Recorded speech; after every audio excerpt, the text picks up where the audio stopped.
ഞാനൊരു സ്ഥലത്തേക്ക് പോകാനായിട്ട് ഒരു get ready with me shoot ചെയ്തുകൊണ്ടിരിക്കുന്നുണ്ടെങ്കിൽ ഞാൻ പുതിയൊരു സാധനം വാങ്ങിച്ചിട്ടുണ്ടായിരുന്നു. അപ്പോൾ അത് ട്രൈ ചെയ്യാൻ വിചാരിച്ചു. ഇത് മാഴ്സിൻ്റെ ഡബിൾ ട്രബിൾ മസ്കാരയാണ്. ഭയങ്കര റിവ്യൂ കേട്ട് എനിക്ക് ഭയങ്കരമായിട്ട് ഇഷ്ടപ്പെട്ട് വാങ്ങിച്ചതായതുകൊണ്ട് എനിക്കിത് എന്താ പറയുക സക്സസ് ആവും എന്നുള്ളൊരു ഇതുണ്ടായിരുന്നു. ആൻഡ് സക്സസ് ആയി ഗൈസ്. ഇത് അത്രയും ലാസ്റ്റ് ചെയ്യും. ആൻഡ് ഇവൻ കുളിച്ച് കഴിഞ്ഞിട്ട് വരെ അത് പോകുന്നതേ ഇല്ല എന്നുള്ളതാണ് സത്യം. അപ്പോൾ ഫസ്റ്റ് 2 സ്റ്റെപ്സ് ഉണ്ട്.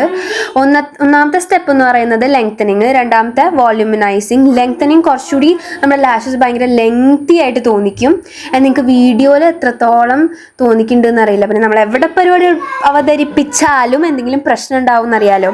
ബാക്ക്ഗ്രൗണ്ട് വോയിസും ഉണ്ട്, അത് ശ്രദ്ധിക്കേണ്ട. അത് എല്ലാ വീഡിയോസിലും ഉണ്ടാവും. ആ ചെക്കനോട് പറഞ്ഞാൽ കേൾക്കില്ല. എൻ്റെ അനിയനാണെങ്കിൽ കലബിലെന്ന് വെച്ചിട്ടായിക്കൊണ്ടിരിക്കുക. അപ്പോൾ ഇത് കണ്ടില്ലേ, നല്ല ഡിഫറൻസ് ആയില്ലേ? നിങ്ങൾക്ക് വീഡിയോയ്ക്ക് എത്രത്തോളം ക്ലിയർ ആവുന്നുണ്ടെന്ന് അറിയില്ല, പക്ഷേ എനിക്ക് റിയലി ഭയങ്കര ഇഷ്ടപ്പെട്ടു. കാരണം എന്ന് വെച്ചാൽ അത്ര ലോങ് ലാസ്റ്റിംഗ് ആടാ ഇത്. ഞാൻ ഇന്ന് വന്നിട്ട് ആൻഡ് ഞാനിത് എണ്ണയിട്ട് ഉരച്ചു കഴുകിയിട്ട് പോലും ഇത് പോകണ്ടായിരുന്നില്ല. ഞാൻ കുറേ നേരം ചെയ്തിട്ടുണ്ടായിരുന്നു. അപ്പോൾ അത്രയേ ഉള്ളൂ. നിങ്ങൾ വാങ്ങിക്കാൻ മറക്കല്ലേ. ബൈ.